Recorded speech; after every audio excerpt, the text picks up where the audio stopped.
আজি প্ৰথমবাৰ মই জুবিন গাৰ্গক প্ৰায় 20-25 বছৰ পাইছোঁ 20 বছৰ মূৰত আজি চাগে প্ৰথম আমি একেলগে কফি খাইছোঁ নেকি কিন্তু মই কফি খাই ভাল পাওঁ আকৌ মানে খালি কফি বেছি খালে বেয়া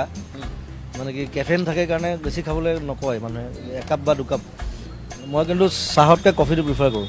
আৰু ব্লেক কফি ভাল পাওঁ আজি ব্লেক নাই আজি আমাৰ গাখীৰ দিয়া কফি আছে মিল্ক কফি দিছে তথাপি ভাল লাগিছে জুবিন গাৰ্গে এইখিনি কথা এটা কৈছে কফি খাই জুবিন গাৰ্গে বেয়া পায় কিন্তু বহুতে জুবিন গাৰ্গে ভাল পায় কিন্তু তাতকৈ বেছি ভাল পায় কিবা এটা বেয়া বস্তু খায় সেইটো অভিযোগ আছে সেইটো বহুতে খায় বহুতে নাখায় বেয়া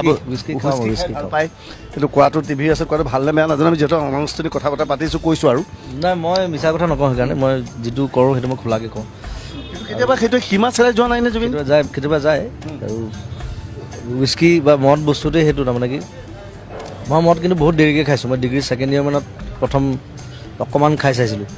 তাৰ আগতে মই খোৱা নাই তেতিয়া মোৰ লগৰবিলাকে চবেই খায় চবেই হাঁহে মোক যে তই মদ খাব নোৱাৰোঁ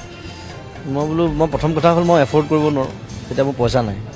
দেউতাৰ পইচাৰে মদ নাখাওঁ আৰু দ্বিতীয় কথা হ'ল মই টেষ্ট কৰা নাই মই খোৱা নাই সেইকাৰণে খোৱা নাছিলোঁ মোৰ মনত আছে মই প্ৰথম এইটো কথা মই কাকো শ্বেয়াৰ কৰা নাই আজিলৈকে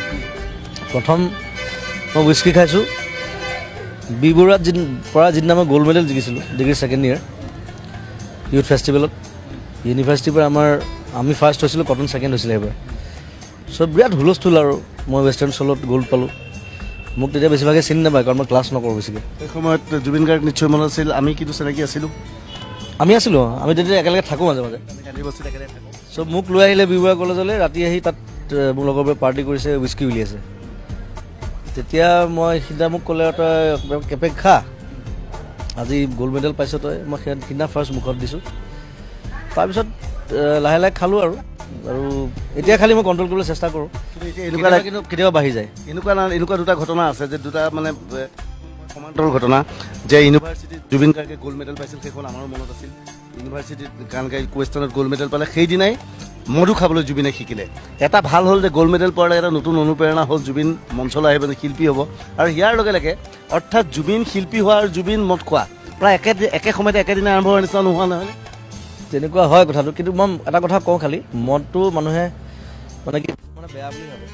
মই বেয়া বস্তু বুলি নাভাবোঁ মদটো কাৰণ আমাৰ ট্ৰেডিশ্যনত আছে কালচাৰত মদ আছে এনেকুৱা পৃথিৱীত কোনো কালচাৰ নাই য'ত মদ নাই আমাৰতো ঘৰে ঘৰে মদ বনায় আমাৰ যিবিলাক ট্ৰাইবেল কালচাৰ আছে মদ বনোৱা আমাৰ প্ৰচিডিউৰ আছে ধুনীয়া ধুনীয়া আৰু বাহিৰৰ দেশতো বিভিন্ন জাতি জনজাতি চবৰে ৰিচুৱেল আছে কিছুমানে ঘৰত গ'লে প্ৰথমতে মদ এপিউলা দিব অকণমান হ'লেও চুব লাগিব নহ'লে বেয়া পায় চব সেই ট্ৰেডিশ্যনটো মই ভাল পাওঁ কিছু কালচাৰ বুলি কওঁ আৰু খালি সেইটো খালি বেছি হ'লে গণ্ডগোল হয় কিন্তু বেমাৰো হয়